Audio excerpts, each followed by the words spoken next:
All right, Scott likes bishop b5. I like it too. Let's move on to Paul in New Jersey. Paul's been on the show a number of times. Let's flip it so we can see from his perspective. And this was there's a virtue here that Kostya actually taught me and David something on in a very similar position where we were doing one of these vote chess games. You know, the ability to, talk to each other in the audience and they would vote on it. I want to do it again. I don't know why we haven't done it. It was kind of fun. Anyways, the point that Paul in New Jersey writes is that about delaying castling is once you castle, then the bishop g5 ideas are going to become a little bit more annoying. Plus, there's the added dream of Gary the g-pawn, which really needs to be a key part of anybody's arsenal here, where we might play rook g8 and g5 at any moment, just blasting him for that h3 move. In fact, back in the day when I was a kid, people were not thinking about pushing Gary the g-pawn. I just want to be very clear about it. It's a very new thing. And h3 is like the red flag to the matador now.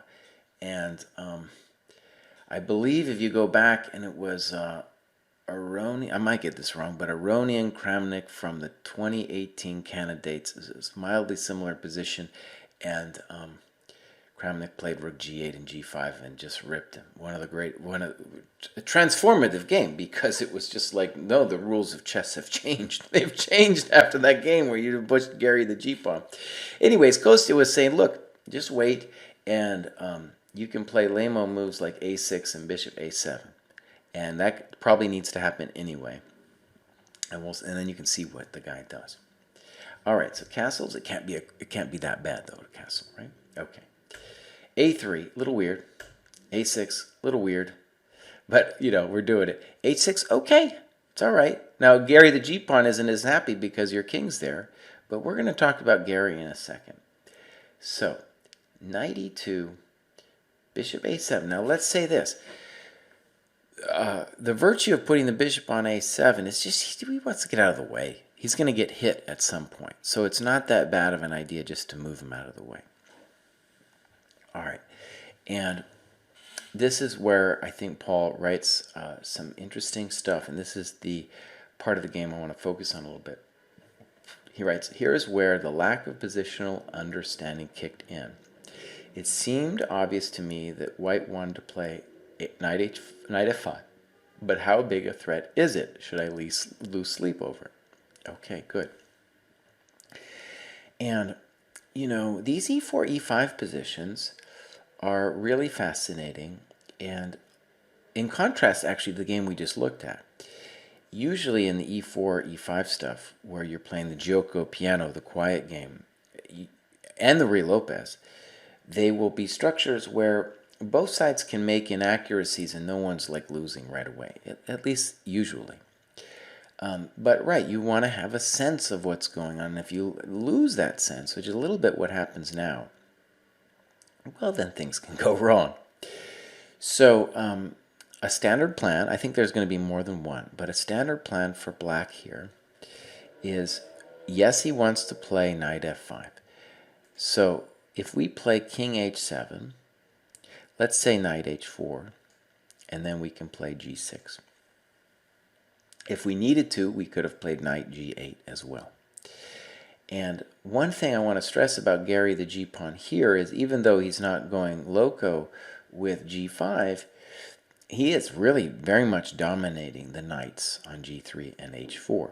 So, as I've stressed before, containing your opponent's pieces is in itself an aggressive act. It's not just like I'm sitting around doing nothing. I am doing something very valuable. And it is true, and I'm glad you wrote in, Paul, that that you did lose the thread here. And so the next couple moves, and this happens, everybody loses a thread, and often the whole thing why I stress when mistakes come in pairs is you're just going to lose your mind until you land, right? And then oftentimes when you land, it's already over.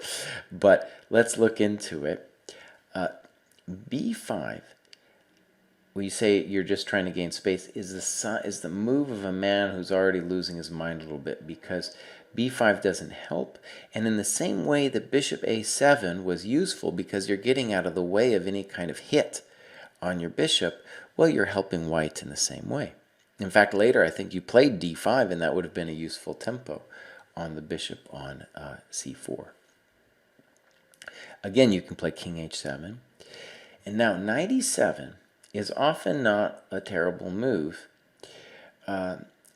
especially if the pawn is on c3, because we're going to say then that the knight is dominated and needs to get out of dodge, needs to do something with its life. Now, though, the knight's going to be awkward. It can't go to g6, and the queen coming to f3 is actually going to be a big deal, and now our queen no longer has tricks with like knight e4 to expose the knight on h4. So right, things have gone wrong, and you could still try to survive here with some kind of, let's say, king h7, queen f3, knight g8. Now, maybe the computer would say bishop f7. I kind of think it's not going to work with bishop f7. Maybe it would, actually. But I'm just saying, this is our last dance. And let's just pretend bishop f7 doesn't work. I don't know exactly what's going on. In any case, the point is that even when you make some inaccuracies like you did in this kind of position, you're still not toast. Okay. So, d5, queen f3, bishop b7, and this is also, even though you're missing a tactic here, the thing I want to stress is it's not just the tactic that you're missing, it's that the bishop because the bishop on b7 doesn't really have a future. It's hitting that e4 pawn. The e4 pawn, it's a rock right now. So you miss that, and I guess now, the game's over, right? Queen d4, things have gone bad. Ouch. Yeah, and there's the game. The game ends. All right, let's move on. Yeah, nice little segment of positional understanding, especially for the e4, e5 players. All right, let's look at Matt's game. Matt is white, and is astonished. This position has always fascinated me. I played this variation when I was a kid. This is very popular when I was a kid. And it took me decades to realize that I think it's the wrong idea for white. Okay. Now, Matt plays a move here that I disagree with. It kind of feels like to him it's theory, so maybe it is. I just want to say I disagree with him. Now, back in the day, we played a useless move, h3 here, which I think in hindsight it was not necessary. But the idea is important, is that you wanted to prevent knight g4, e5 to trade stuff. Now, this is the important part that I feel like Matt needs to understand to play this opening. On a superficial level, what it feels like what's happened is that white has won a pawn and now has consolidated his king. In fact, black, I feel, has achieved really all of the dreams of the opening. You know, it's still, the best player is still going to win and all that. But this is, I think, a great position for the Benko player. And really, if you don't like this position, you shouldn't be playing the Benko. Because what you are doing in the Benko, let me try to put it in the simplest words I can, is you are sacrificing a pawn in a Benoni structure, okay? And the idea of this pawn sack is to give white so much drama on the queen side that he doesn't have enough time and energy to pop us in the center and or dominate our pieces. That movement in the center in the Benoni structures often leads to an attack on the king. So that's why this curious thing happens, in the Benoni, excuse me, the Benko, where black actually wants an endgame. And it's weird. It's weird that he wants the endgame because he's down a pawn and it's a connected pass pawn. And that's what makes the Benko so dangerous, is that once you understand that, it's like, oh, right, that's a dangerous thing. That's a very dangerous thing to know, right? It's just knowledge that's like weird and anti-intuitive. So, and in this position, especially because there's simple setups with like rook a6, queen a8, which will prevent the movement of the pawns because of the king, life will become difficult. All right, so I think, to my mind, rook e1 is the best move here, and a4 might be theory, but I'm going to say I don't like it at all because you are making weaknesses on the queen side, and that's the dream of the black player. I want this weakness, and I want this weakness. I get it, you want to play knight b5, but black duly takes the knight away from you. So we go queen b6, many possible moves there for black.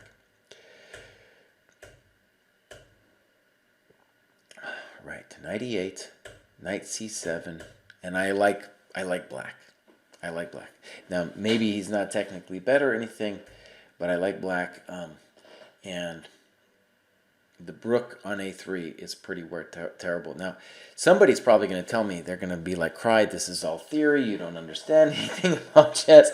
Well, if that's theory, I don't want this position. That's what I'm trying to say. I had similar-ish positions when I was a kid playing against the Benko, and it took me forever to understand that this is not what you want, especially in a long-term sense, because your a-pawn isn't going anywhere anytime soon. You do have some weaknesses to worry about, and right, very difficult business. And you want to attack on the king, but you're not going to be able to attack the king if your rook's on a3, for example, and you have to like deal with the b3 pawn. That's the entire idea that black has going on. Okay. Black fudges about, and knight f6 was, as Matt noted, incorrect.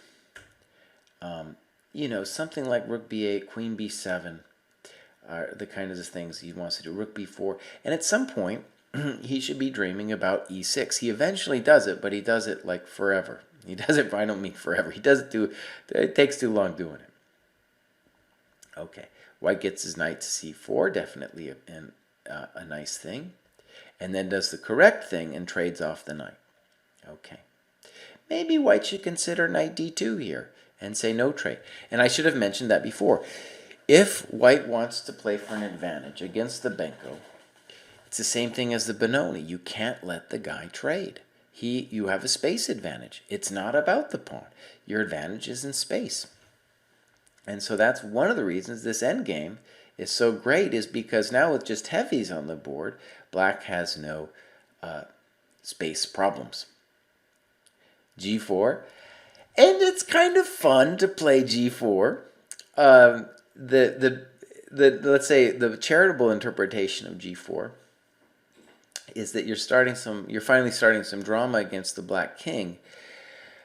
The weird part about it, of course, is that it's going to be hard to imagine starting drama against the black king when your rook is on a3, right? Okay, I don't understand that, but he finally puts it on b7 and then finally decides on e6. It took him a little long, but now a very dangerous position for white.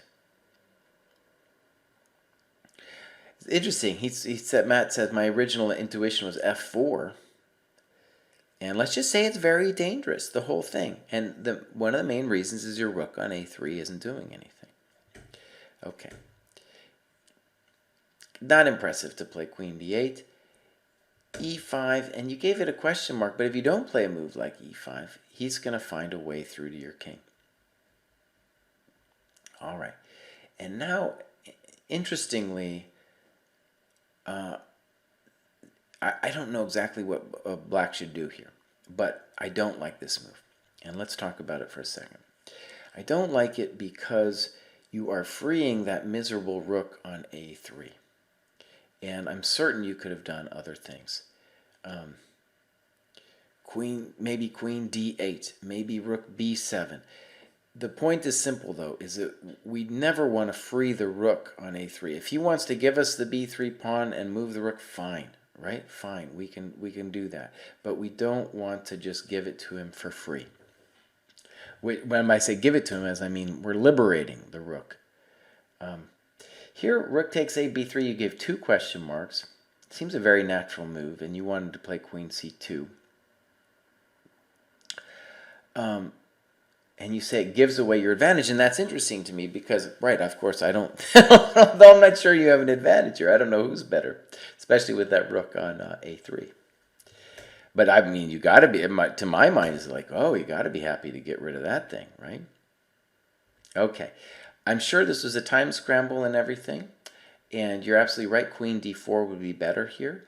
And the principle that I find useful is just that in the queen ending, the centralized queen is where it's really at.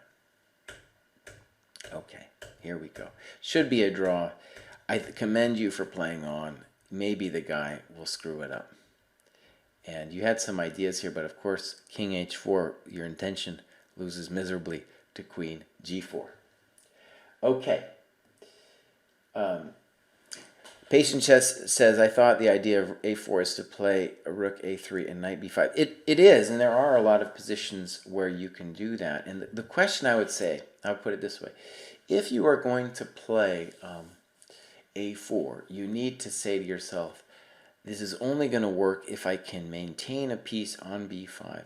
And the point of that piece will be to blockade the counterplay coming down. And the idea is not to hold on to the pawn, but to create a blockade where then we're going to bust him with the space and the power in the center. So, for example, a very nice switch to, actually, to my credit, I switched to, was this interesting e3 variation where a lot of times you can get stuff like, actually, there's so many variations here, but let's say g6, bishop g7, a4. And whenever he takes, we're going to take back this way. And we're just, if he does something else, like d6, yeah, sure, we'll play a move like rook a3. So you're trying to build that grip on the b5 square. And then at some point, we're going to try to say we've consolidated over there, and then we're going to bust for e4.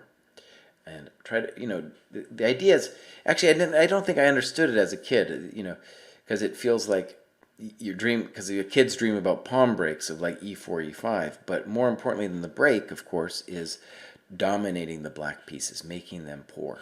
And that's the problem of the Benoni, is if you get somebody who understands that and really squeezes you.